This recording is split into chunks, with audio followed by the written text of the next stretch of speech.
Rafe is walking adjacent to Jennifer down the cobblestone street on the cliff side of Bridgewalk.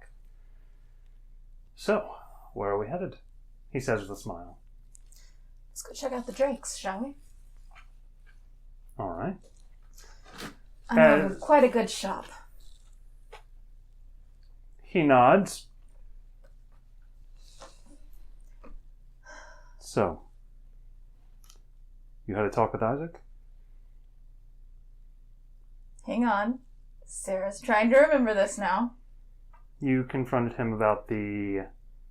I did, and then I told him it was his choice, and... Okay, I remember this now. Sorry. Yeah. Trying Trying that one. She goes, yes, I did. How did that go? I think it went well, actually. He nods. I do plan on asking him to go to that vineyard with me. I did give him a heads up. Great. Now he'll have a perfect line prepared for me. I was hoping for a more genuine reaction. Well, I have every faith in you. As you all walk through the streets, you're going to hear and see a series of 3 drakes fly over your head. They're certainly on high alert, aren't they? Can you blame them? No. Honestly, the streets are a lot calmer than I feared they'd be. It's a good thing this happened in Bridgewalk, he says. Yes. I think if this had happened in Selenox, there would be a great deal more chaos. Yes, that's one way to put it. Estrid is, the Winter Child is a good ruler for this place. He nods. You arrive at the entrance to a great cave. Over it, emblazoned in silver lettering, is the Skywing Drakery. You hear inside of it a series of guttural drake cries, roars almost. It sounds like there is a hive of the creatures, and there is a particular scent. You also can see a lot of skin flakes sort of billowing on the breeze inside the cave. I thought we were going to the Royal Drakery, he says. This one's by far better. He's going to look at you, and he kind of gives you a knowing glance. Oh, is it? Oh, yes. Lead the way, he says. Thank you. As you enter, you are going to see that there is a main cavern in the front of the drakery. And it looks a bit like the front of a store, actually. There is a register and many employees moving around. One of them has a huge saddle that he's carrying with another man. And you can hear now even more clearly the guttural noises of the drakes, chirping, scratching, and growling at one another somewhere deeper into the cavern. You can see claw marks etched in the floor everywhere. And you see a man who you were looking for. There, in the center of the chamber, is a massive drake going, honestly, a bit out of control.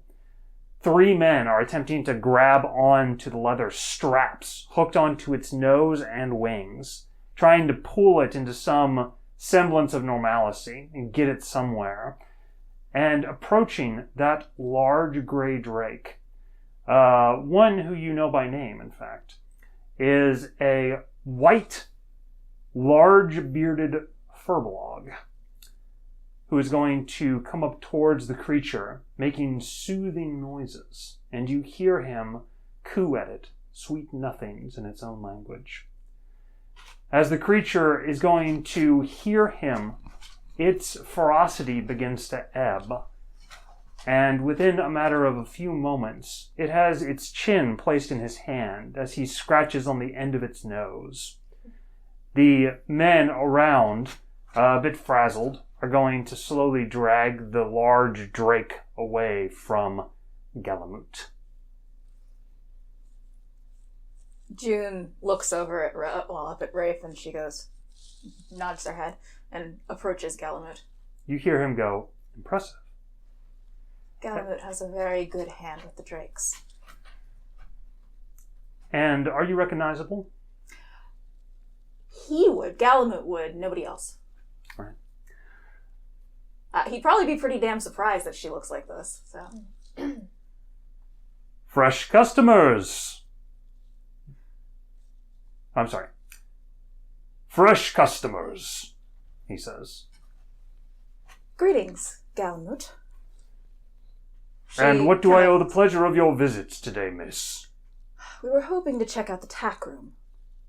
He says, well, we have an assortment of wide variety of tacks for drakes, he says, looking over at Rafe. Please, follow me. I'm the day-to-day operator of this establishment. He says, you may call me Galamut. I imagine Miss Skywing is out of the town right now. We haven't seen her in quite a while, in fact. Please, come on back. As you head back through caverns contained within wooden and metal cages, you can see that there are large open spaces in the stone for hundreds of drakes. A stable of them, if you would. And you know that these tunnels careen upwards higher into the cliffside. And eventually you can exit out in a large flying runway on the top of this place. As she's walking, June is making sure all the wards are all in place the way they should be. She's doing it very, just noticing it. You'll have to forgive Gargoyle. He's feisty. One of our largest breeds. A greystone, he says. The men have some trouble with him sometimes, but he does need his exercise. He is an impressive specimen. Been here for nigh 100 years, he says, as he looks towards you and gives a wink. A great deal of time. It's an old drake, Zarafan says. Indeed, sir. He is going to open up the tack room. Here we are. As you all step inside, and we'll be needing some time alone. You may join if you like. He says, I think I do have a few duties left to attend to, miss, if you're all right with that. Of course. He nods. Well, he gives a nod to Zarafan, obviously not knowing who he is, and is going to lightly shut the door into the tack room. All right. The moment the door closes, the wards activate hard on this area. Well, that was a bad description, but the wards all come up. Even though there is nothing visible in the room, Zarafan is going to go, got this place locked up tight, don't you? Of course. Did you expect anything less of me? So, where is it? Also, are we being watched? Sorry? Are we being watched? No. No? Not here. He is going to suddenly press you against the wall and lay a deep, passionate kiss on your lips. She giggles into his mouth. She goes, it's been a while, huh? He says, and she will embrace him. As the two of you separate, the combined breath between the two of you held after your lips separate. And then, as you try to hold in the moment for as long as you can before it escapes between your lips. Sorry, he says. Never apologize for that. So, where do we go? He looks a bit heady. She smiles and says, so you ready to finally see it? Brimming with excitement. Show me. She will walk up to a very unassuming broken cabinet. Then she will knock a few times, do some very complicated symbols, and then just press her hand against it. That will slide away, and you will see inside a mirror placed very specifically in an empty cavern. A small side chamber, completely hidden. She offers her hand. He takes it. It'll be cold. He nods. And she will lead him through. As the two of you melt into the mirror together, you find yourself in a separate place. He looks around the small attic-like chamber, and as the two of you step out of it, you find yourself in the middle of a godmother cog. You see marble floors, great finery, surrounded by spiral staircases ascending into banisters. You see very few people, actually. At the front of you is what would normally be an alarming figure. A spectral skull looks at you with two diamond eyes.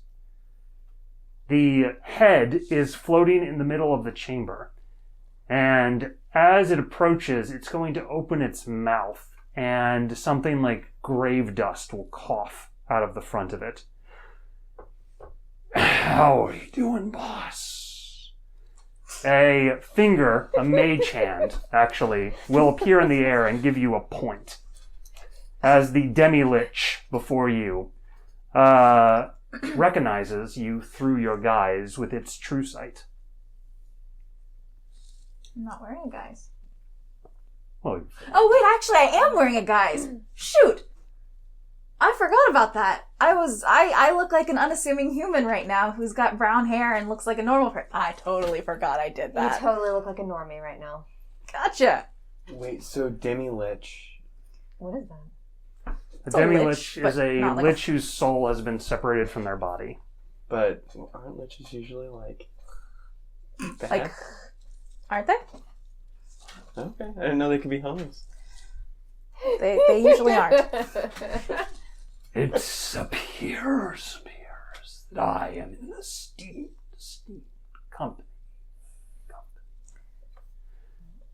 You see me, Zarfan says. Yes. Indeed. She looks up at him and says, he has true sight. He nods. Zarafin, please meet Alistair. Alistair is going to look towards him. I would wink if I had eyelids. He's going to, with two mage hands together, he goes, I'll alert the others of your presence. Please do. We're on Skeleton's task. Pun intended, I assume? Oh my god, that's my favorite character!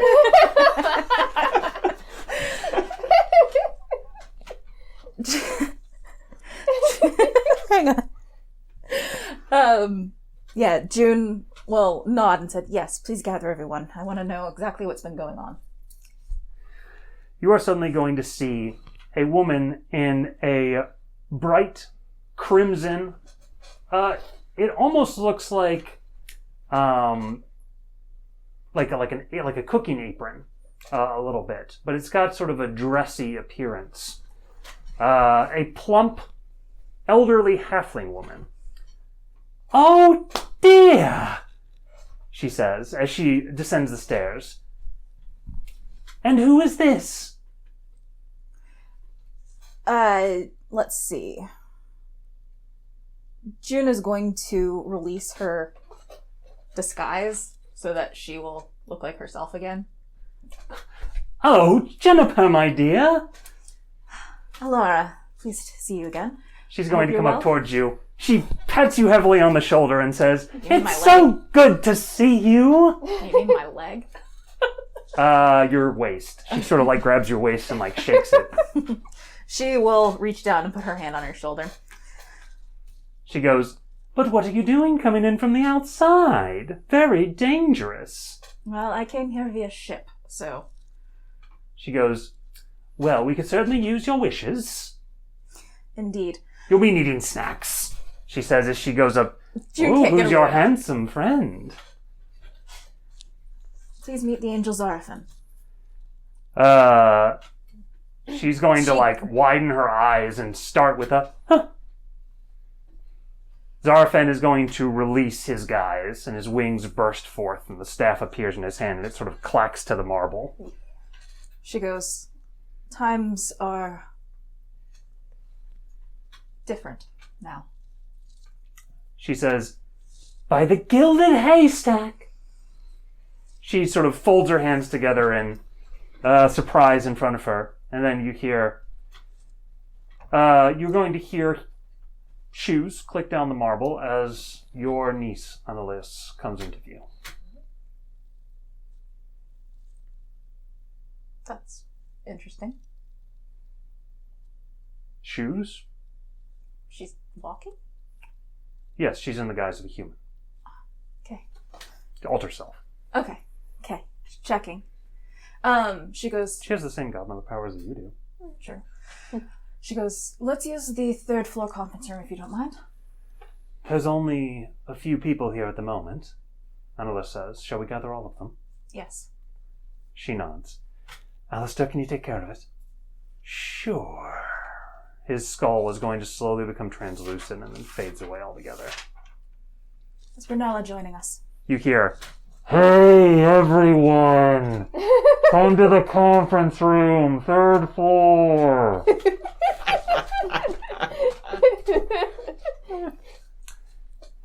As you walk with Annalise, she's going to approach, or you're not walking, she approaches and goes, Zarafin.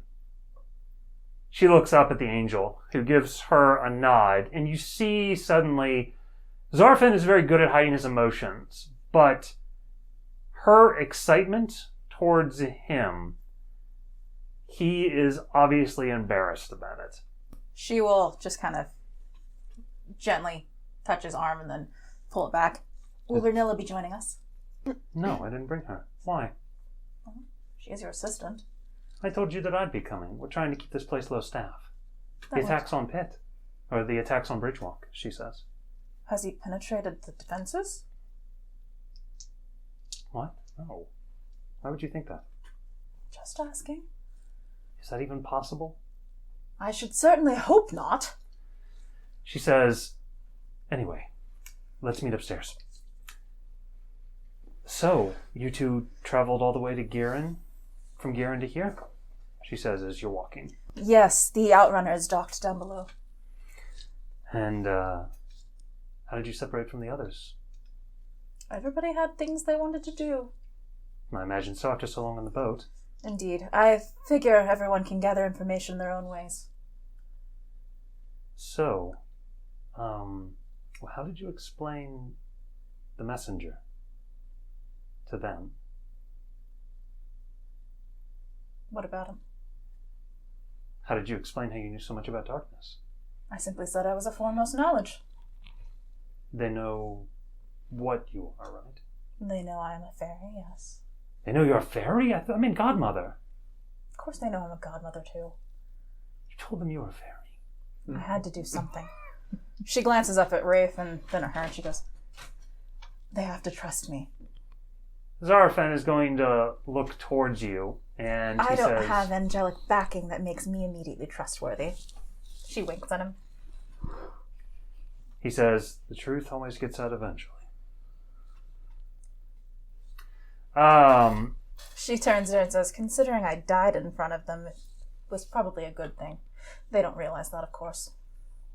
She looks literally stunned. I cannot believe you told them that, she says.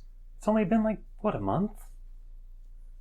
We'll discuss it more when we get into the room, but yes. We're going to be with a bunch of people when we get in the room, she says. You'll figure it out pretty quickly why I told. She nods. So, what's Heaven doing about all this? She says towards Zarafin. Me. Short and sweet. she says. Why do you think I broke a lifetime of secrecy against him to get him in here? She gives a nod. Don't think I missed it.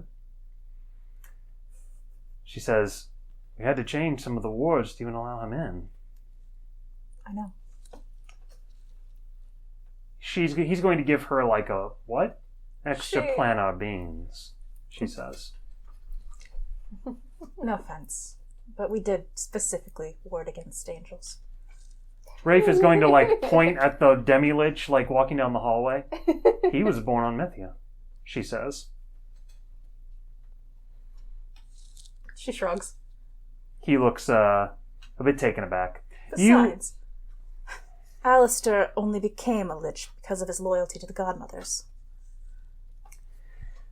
He nods. And you walk into a conference room filled with many godmothers. Of course, the demi-lich Alistair Knight is there. Of course, Galamut will be joining us soon. The Furbolg. He runs this place. He's not just the front man? No. He's going to sort of look around for a chair. June will gesture, and out from the wall, one just... It is clear from the appearance of Zarfen that there is a decent amount of excitement about an archangel being in the room. Why don't we introduce ourselves? Indeed. Everyone, I'm sure you recognize him. This is Zarfen. He will be aiding us in this endeavor. So, go ahead and give us the rundown. Rafe, this is Zella. She points to a half-orc female who looks to be quite burly, and clearly she's a fighter. She's got scars, she's got the look, and she's very comfortable in her build. Then she points over to Cecil. This is Cecil. She's a human female who has a kind of spacey look about her. Then she points to a dwarf who is sitting. You can see under the table, he's got mechanical legs. This is Percy Aberforth. And she gestures to another one who is a very attractive elven bard. And this is Tristana. And lastly, we have Elizabeth, who is a tiefling who has 2 glowing white horns. And she looks like she wouldn't be uncomfortable in a seedy docks. Greetings.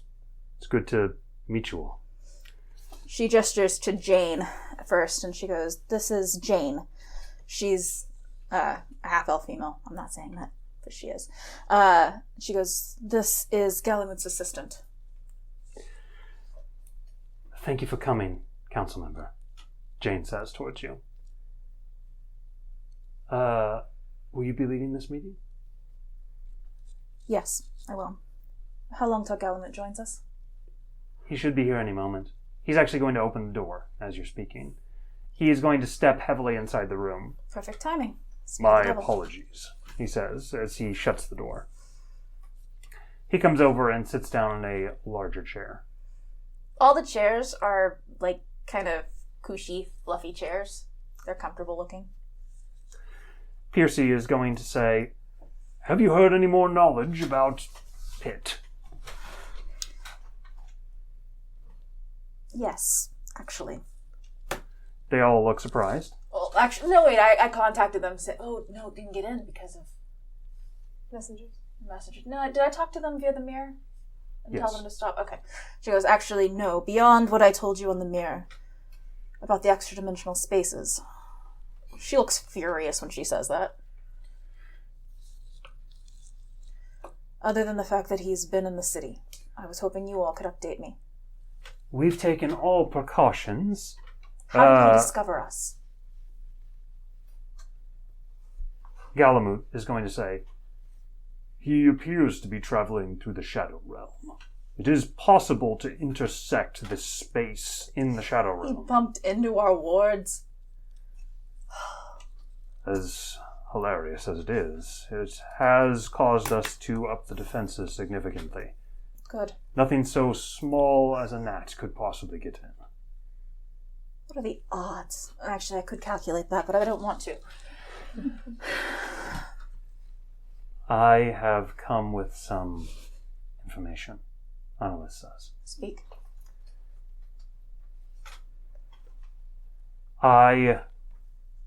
After this cog began to be attacked, I was seeking through old records, trying to find anything we could from the collapsed Aragoth wing, she says, to figure out more about Pit. We had... June has a pained and frustrated look on her face the moment that was mentioned. She goes, "Did you find anything?" We knew that Pit, when he was younger, at least had formal training in Aragoth. So I searched through the old school records, back from the Leviathan. She said. June, she's been twirling a quill. It snaps in two when she says that, and she quickly does this, and it returns to normal. She sets it down. She looks a little uncomfortable, kind of looks at you with like a should I go on kind of expression. She nods. Okay. She says, I found some information in the old records about him. It was a name scrawled in the margins of one of the old notebooks. It turned out to be a half-elf woman by the name of Janice Schall. Janice what? Schall. Shawl? Yes. Like a... Shall.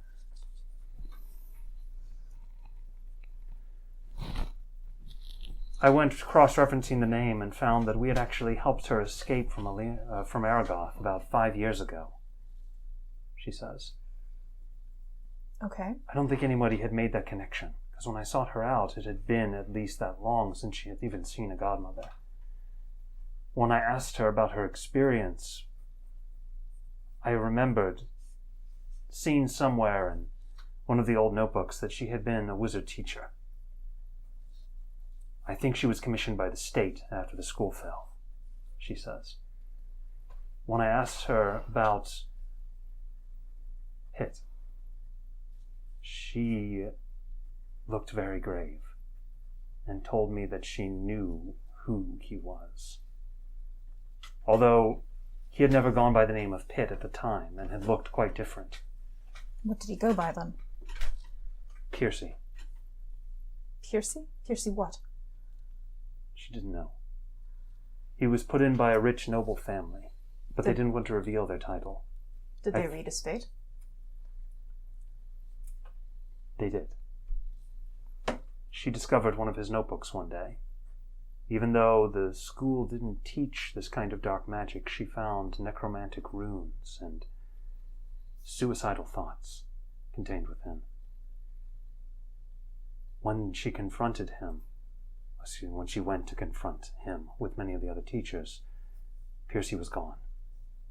Around that time, Pit first attacked Garen. So you conclusively do believe that Piercy is Pit? From the description that she gave, not of the skin, but of his features, we have a fairly accurate drawing that matches quite well, she says. Additionally, I asked her to draw me out some of the runes that were contained within this notebook.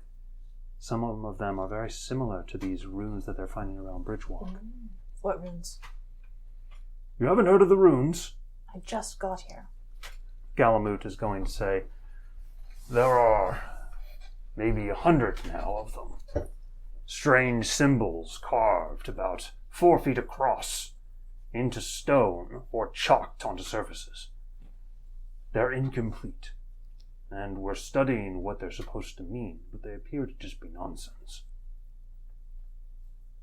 She's waiting for them to show it to her. As one of the godmothers is going to form one in the air through an illusory spell. Please roll a DC 27 Arcana check. Can I be aided? I'm in a room full of godmothers. You are aided. Thank you. If I were a second D20. As you say that, Annalise is going to say, I would like to have a reckoning of our wish power, please, she says. In case. You are going to figure out that between all the godmothers, without you, they have 27 wish points.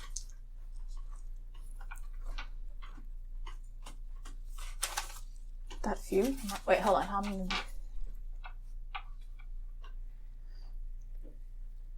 She goes, it's a fairly small sum, considering. Well, since you capped them at 5, it's not that small. 10? Okay, well, they have been using them to commit to the wards. Okay. I assume that you've been using them for the wards. That is the general consensus around the room, yes. She nods. Good luck.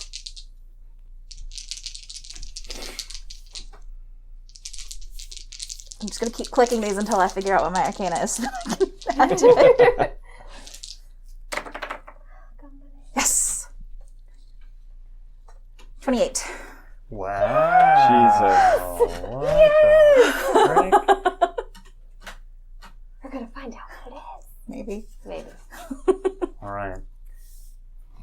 As you look at the symbol, they are correct. It is incomplete. But what they are not looking at is that it is not supposed to be a magical rune. As you turn it several directions in front of you, you create a 3-dimensional vision of it in your mind and begin to rotate it inside your head, and then separate its pieces, taking off and disconnecting the two to put it more long and narrow. And you see that it is a double helix. It is a virus. June's eyes widen in horror. Oh no. Yeah, June just says that as she's looking at it. If there are dozens of these placed over the city, then they're backups. Have we tried destroying them? They nod. What happens? Nothing, Galamut says. What is it, June? Zarafen asks. It's a virus. He's creating a sickness, a disease in the city.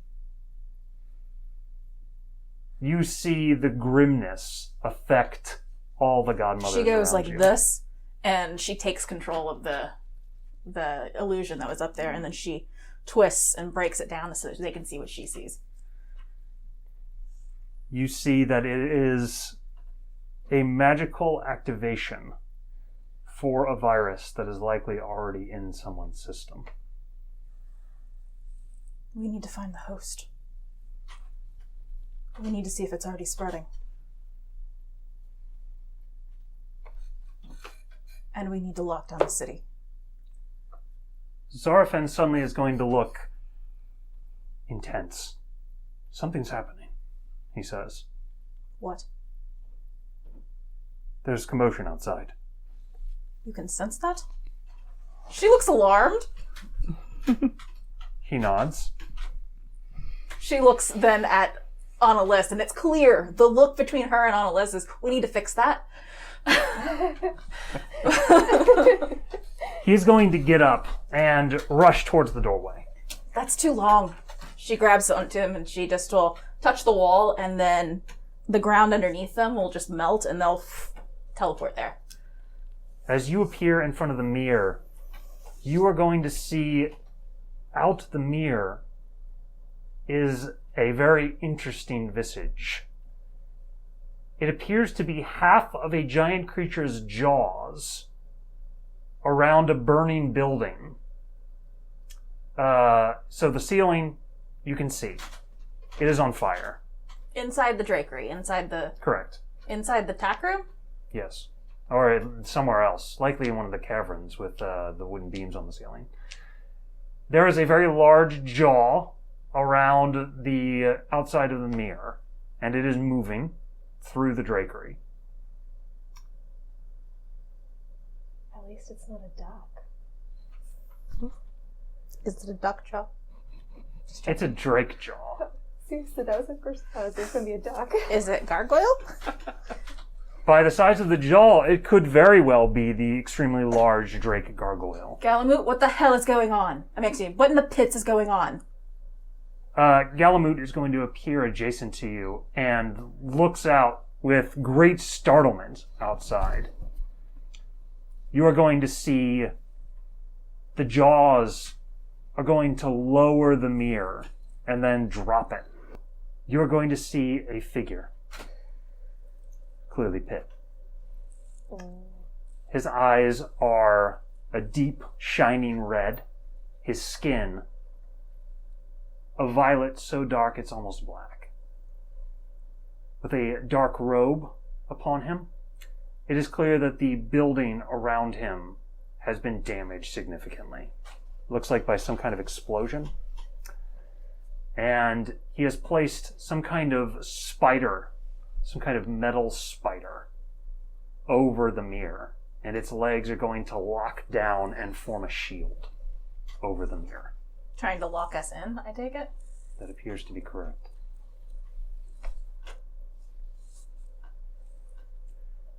A violet shield will appear over the mirror, and Pit is going to lock eyes with you and Zarafan. White teeth show through his mouth as he smiles, and then is going to wave.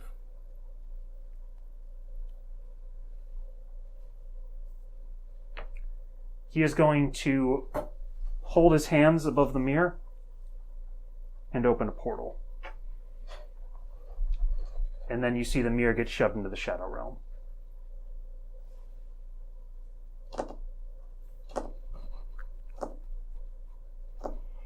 What's he doing? Zarafan says. I'm not sure.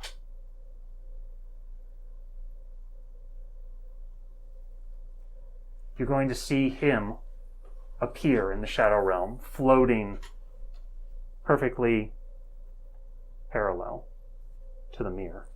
Does he say anything?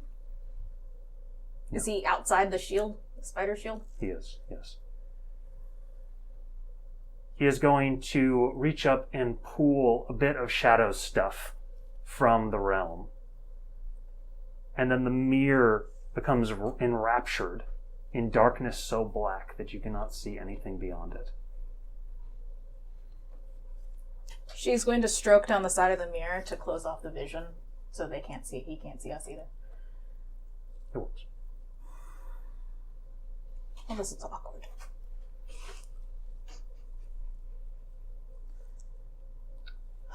Galamut is going to... He's done what? Prevented us from going into Bridgewalk? You think so, yes. For what purpose? He says. To keep us out of the way? He must fear the Godmothers. He doesn't know anything about us. Of course he does. Annalise is looking extremely contemplative at this moment. Your thoughts? What if he's trying to corrupt this building? It's not connected. That's not true, she says. The mirror is the connection point. The darkness might slide through over time. It would take a while, maybe hours, she says. But the Shadow Realm gets everywhere. Even inside of people. True, he took the mirror outside of the shields that we put. Or did he put them inside, technically? She pauses as she thinks about the metaphysical of how exactly the shields work to keep the Shadow Realm out. She says, we do exist in the Shadow Realm, she says, but we're separated by wards from its effects. For now, reinforce the wards to keep them from corruption. We'll figure out a way to get us out of here. She nods. You're going to see the plump halfling godmother next to you sort of rub her hands worthily together. All right, everybody. All right, come on. I'll make us some tea real quick for thinking, she Drake says. can clearly read on June's face that she's contemplating how to murder Pit right now. Back to the conference room, then? Zorafin asks. Yes. Are you all right? I'm very angry. Jumper, your eyes. She casts a spell to cover it. He nods. Thank you. He's going to fold his wings down. A feather is going to fall from them. From what? A feather is going to fall from his wings. He's going to turn around and look at it. Are you all right? I'm fine, he says. Tell me when it starts to affect you, please. Got plenty more feathers. He She smiles. He's does- going to pick it up and sort of waft it around, and it disappears.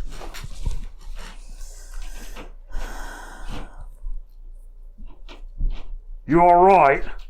Potjack says as he slaps Johnny on the face. Not so hard. He's going to shrug. Johnny is going to sort of like come around. What happened? She says. It's kind of a story, Yuffie says. Where is she? She says, red returning to her. Yuffie puts her hand on her shoulder to like brace her a little bit. Dead. Roll a persuasion check.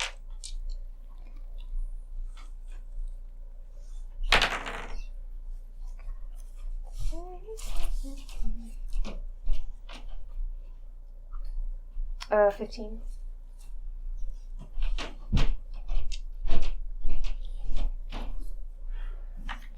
Johnny is going to grab onto your collar, and you feel this intense strength lift your feet to stand at your tippy toes.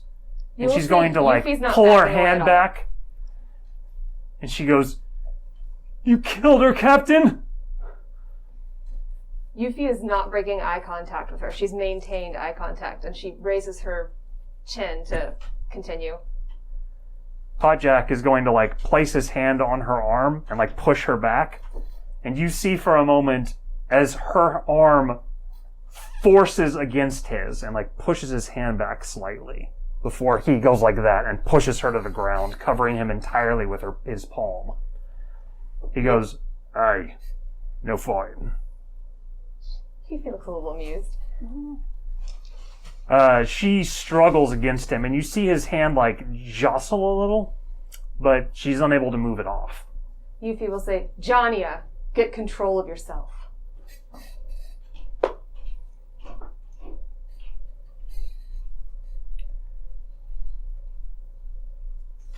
She is going to scream in intense pain.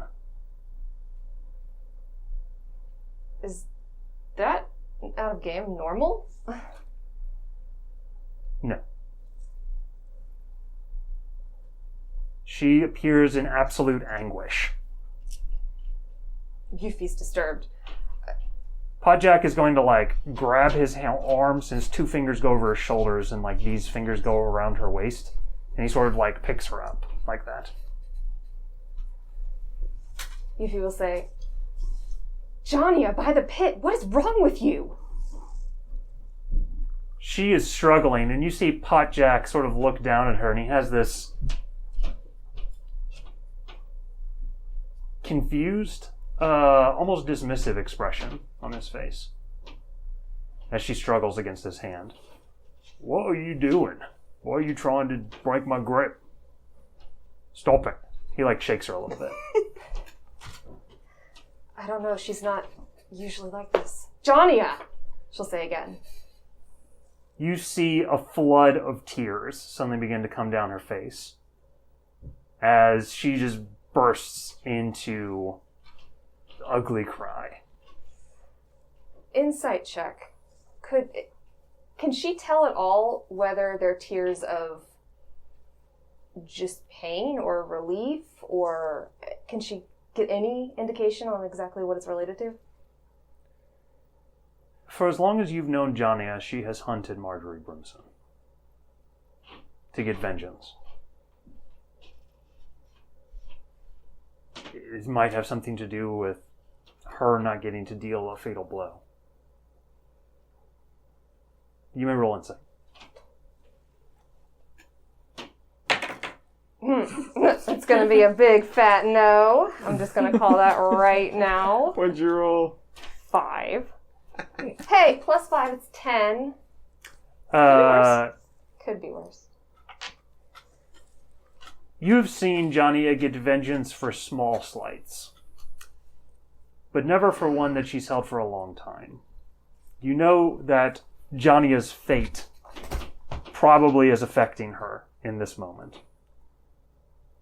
And I shall give you that fate momentarily. A blow for each slight.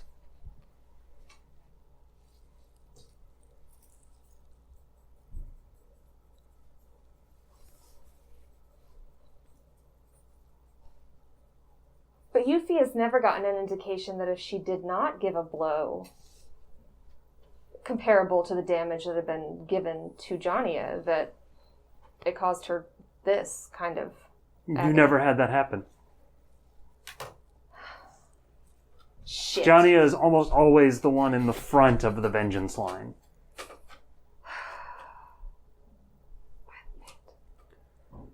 Can she...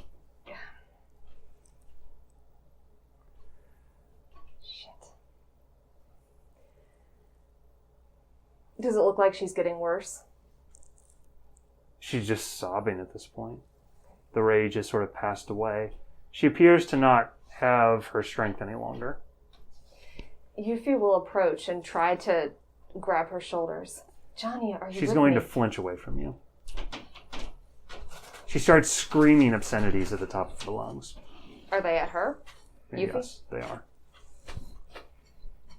Yuffie's gonna rear back and punch her in the face. All right, give me a strength check. Great way to do it. Probably not very strong.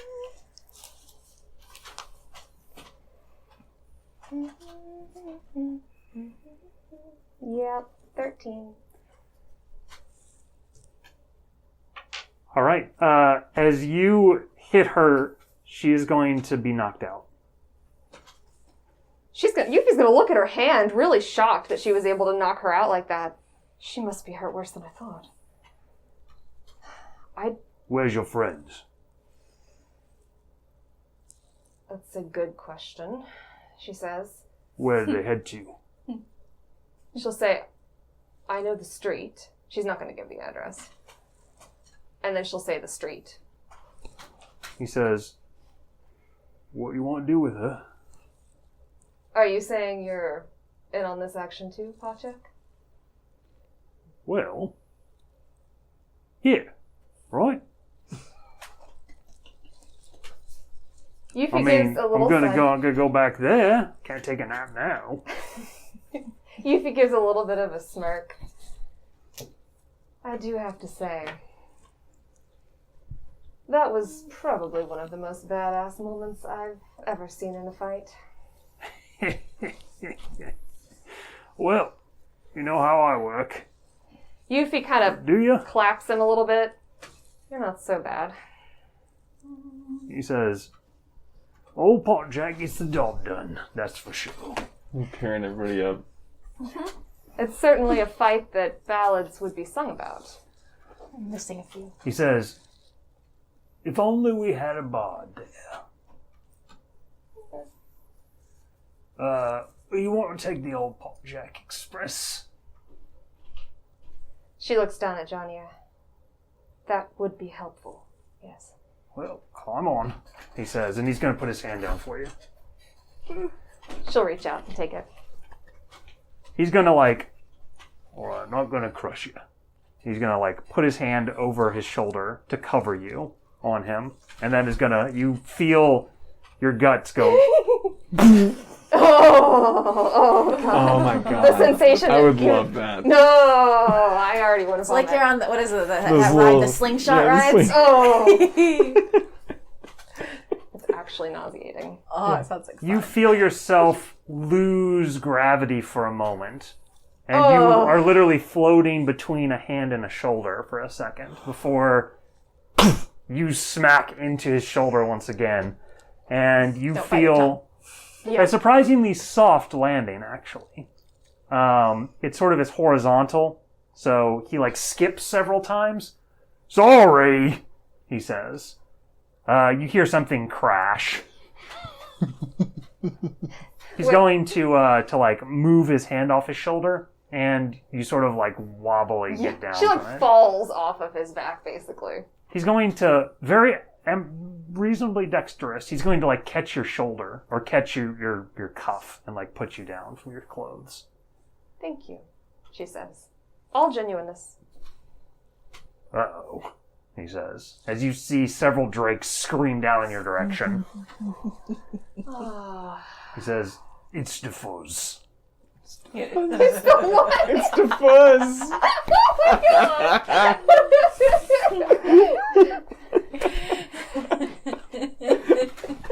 Two pirates and a merc. I know.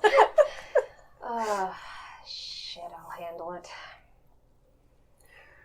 As you step forward, the drakes are going to come down, and you see 3 guards with the emblem of Bridgewalk. It's actually a double-edged, or a bridge, a little standing pillar of rock that it's attached to, and then another bridge on the other side. They are going to get off their drakes that are snorting and sort of folding their wings together, and then they clap up towards you with their greaves on. They're going to pull out their shields and swords, and they look a little whoa, wary. They're going to kind of come forward. Did you do this damage? They say towards Potjack. It wasn't intentional, Yuffie says. Yeah, you guys need to get down there to the Sully Shell. There's a lot of pirates down there.